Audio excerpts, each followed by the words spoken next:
I remember the exact moment my life got complicated again. I was elbow deep in a clogged waste recycler on Deck 7, and the smell was something that would make a grown man rethink his career choices. 14 years of bad decisions had led me here, from United Earth Marine Corps corporal to this. And honestly, most days I was fine with that. Simple work, quiet life, no one shooting at me. Then the ship's comm system made a sound I had never heard it make before. Not the captain's voice.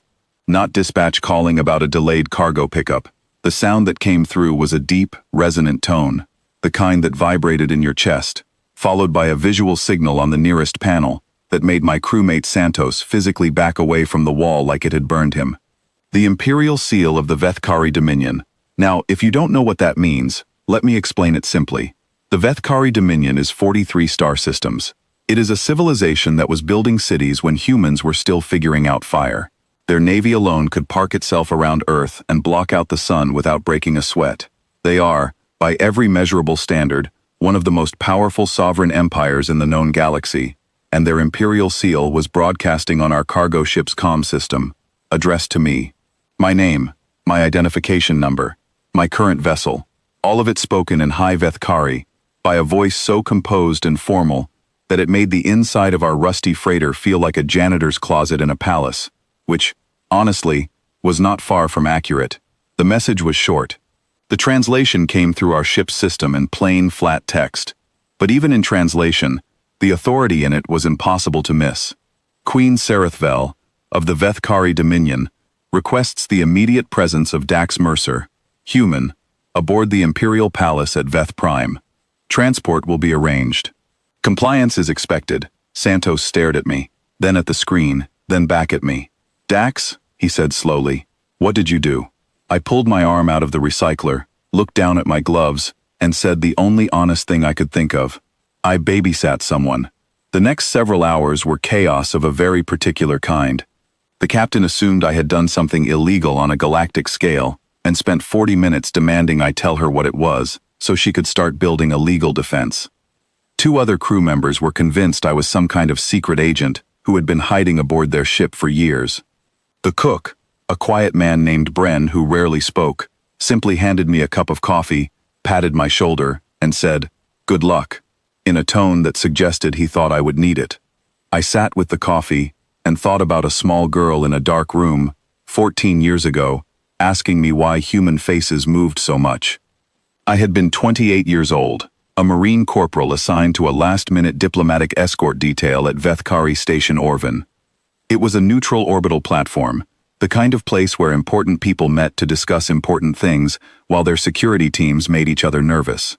The assignment was supposed to be routine. Stand here, look professional, don't touch anything, don't say anything strange. Then someone tried to assassinate the Queen Regent. I will be honest with you, I never got the full story on that. Above my clearance level, above my pay grade, above everything.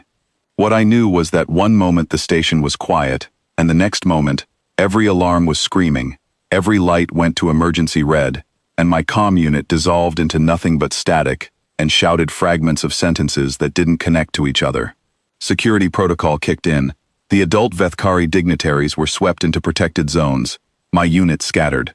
The station went into full blackout mode, which meant most of the lighting died except for dim emergency strips along the floor. I was doing a corridor sweep when I pushed open a side chamber door and stopped. She was sitting in the middle of the floor, in the dark, completely still.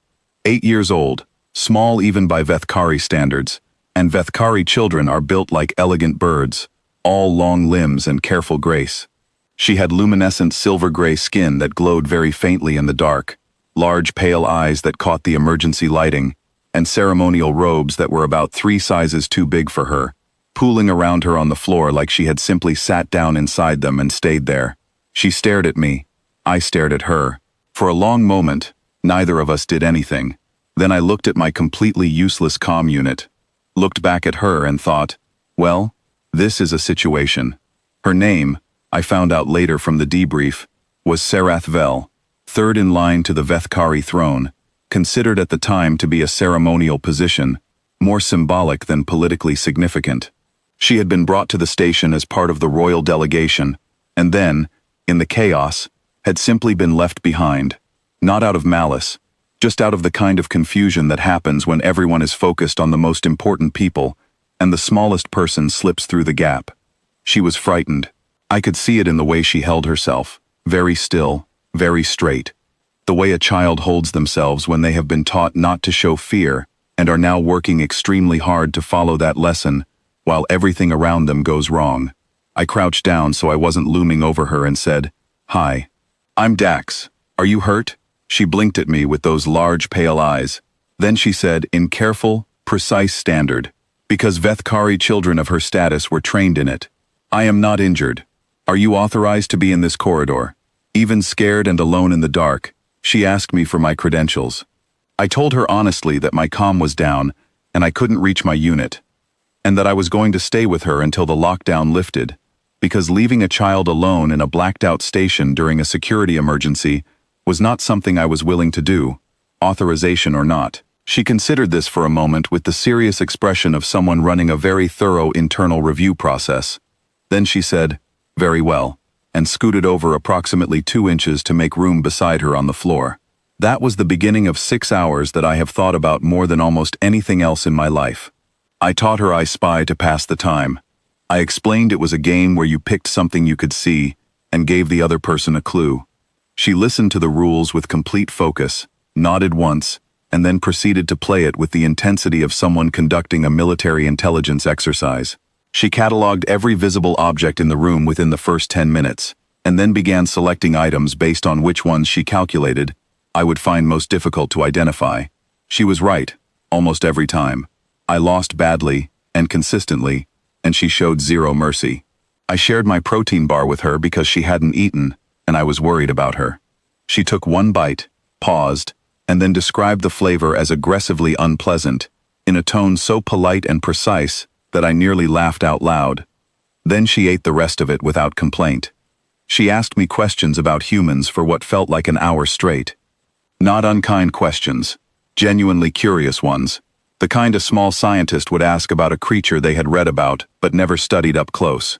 Why did human faces move so constantly? Did we actually use all those muscles at once? Or was it involuntary? Could we truly not perceive infraspectrum light? How did we manage to survive as a species, given that we appeared, by most physical measurements, to be quite fragile? I answered every single question honestly, including telling her that humans had survived primarily through stubbornness and a remarkable willingness to make poor decisions and then recover from them. She found this deeply interesting and made me explain it further, and then she laughed. It caught us both off guard, I think. It was a real laugh, unplanned, unguarded, and the moment it happened, her eyes went slightly wide, like she hadn't expected it to come out. Vethkari children of the royal line were trained in composure from a very early age. Everything was measured, everything was considered. A genuine laugh was almost a scandal. But it happened, and for a moment she looked exactly like what she was, a small child who was scared and tired, and had just found something genuinely funny. Around the 3rd hour, the station shuddered. A distant explosion somewhere in the structure, muffled by walls and distance but unmistakable. She went still beside me in a way that told me the fear she had been managing so carefully had just gotten harder to hold. I did the only thing I could think of. I told her a story. It was not a great story. I want to be upfront about that. It was something I made up on the spot, borrowing loosely from something my grandmother had told me once, dressed up in the language of knights and quests because that seemed like the right shape for the moment. It was about a knight who was afraid of the dark. Not metaphorically afraid, genuinely, deeply afraid of it, in the way that made the chest tight and the breathing difficult. But this knight carried a light with her everywhere she went, not just for herself, but so that anyone around her who was also afraid would not have to say so. They could just walk near the light and be less afraid, without it ever having to be discussed. The story didn't have a grand ending. The knight didn't defeat anything. She just kept carrying the light. That was the whole story. Sarethvel listened to every word without moving. Somewhere in the 5th hour, she fell asleep against my arm. I did not move for 90 minutes. I was genuinely afraid that if I shifted even slightly, I would wake her up, and she so clearly needed the rest, and I would have sat in that position until my arm fell off, rather than disturb her. When the security team finally reached us, A full squad of Vethkari Imperial Guards and the Queen Regent herself, who swept into the room like a storm wearing formal robes. They found a Marine corporal sitting on the floor in the dark with a princess asleep against his arm. The Queen Regent looked at her daughter, then at me.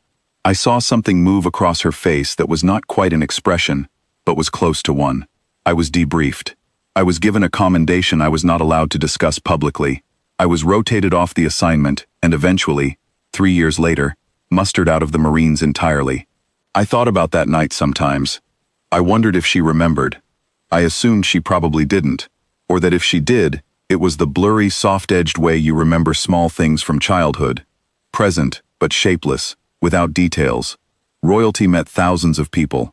I was background noise. A corporal who happened to be in the right corridor.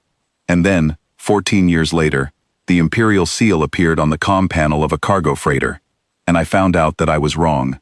The warship they sent as escort was not subtle. My crewmates filmed its approach from every angle. By the time it reached the ship's primary comm channel to confirm the transfer, footage of our battered little freighter being flanked by an Imperial Vethkari vessel was already spreading across 17 systems. The comments, I was told, were varied. Many people had strong opinions about what I had done to deserve this.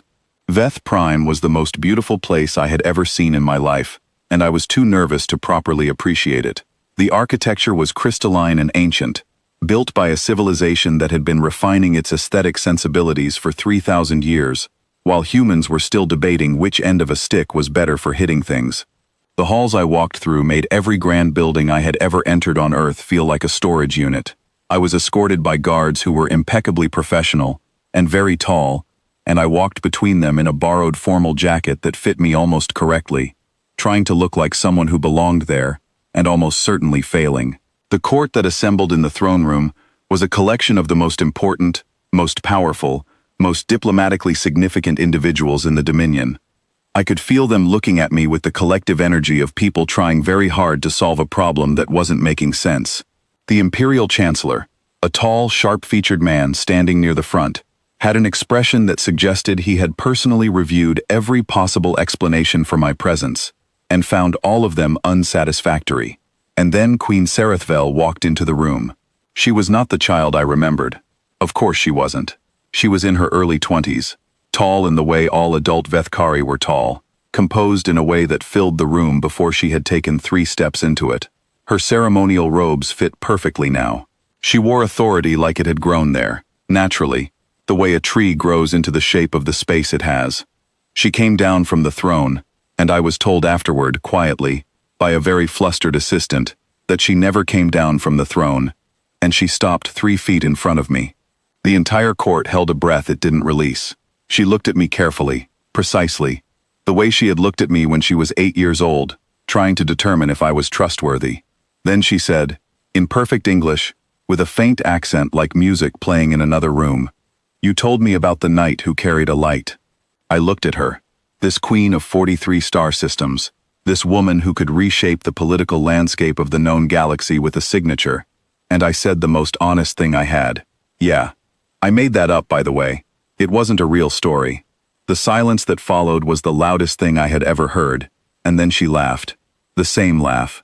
The real one, the unplanned one, the one that surprised her even now, and for just a moment, in the middle of that ancient crystalline throne room, surrounded by the most powerful court in the outer spiral, she looked exactly like a small girl sitting on the floor in the dark, deciding I was probably trustworthy. The court was quietly shuffled out after that. Someone brought tea I was afraid to drink incorrectly. And Queen Serethvel sat across from me and explained, with careful precision, that she was about to broker the most significant peace treaty in a century.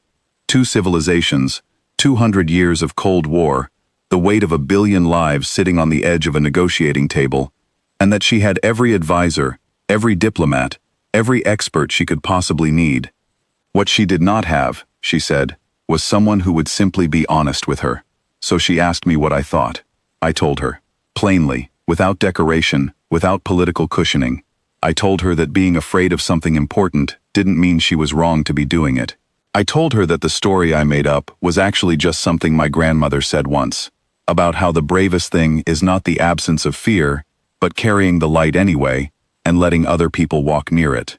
I told her that every expert in that palace could tell her the strategy, but she already knew the strategy. What she was really asking was whether it was worth the risk. And I told her that, from where I was sitting, a maintenance worker on a cargo freighter who had stumbled through most of his life, on stubbornness and accidental good timing, most of the things worth doing looked too risky before you did them. She listened the same way she had listened to a made-up story in the dark, like it was worth keeping. The treaty was signed 11 days later. I stood in the back of the room in the same borrowed jacket and watched history arrange itself into something better than it had been before. The Imperial Chancellor approached me during the reception and asked me, with genuine and slightly pained curiosity, what exactly my role had been in the proceedings. I told him I didn't have one. He stared at me for a very long time. On the transport home, a private message came through. No imperial seal, no formal title. Just words, "Thank you for sitting in the dark with me again." I looked at it for a long time, then I wrote back the only thing that felt right. "Anytime, kid." Then I panicked, because I had just called the Queen of 43 Star Systems kid, and spent the next 10 minutes staring at the sent message with my hands over my face. Her reply came 40 seconds later, a single Vethkari glyph. I scrambled for the translator. It meant, precisely. I leaned back in my seat, looked out at the stars going past, and thought that sometimes the most important thing you can do is just show up for someone in the dark and answer their questions honestly. Humans are not the strongest species in the galaxy. We are not the oldest, or the most advanced, or the most feared. But we will sit on the floor with you in the dark for 6 hours and make up a story if that is what you need. Apparently, that counts for something.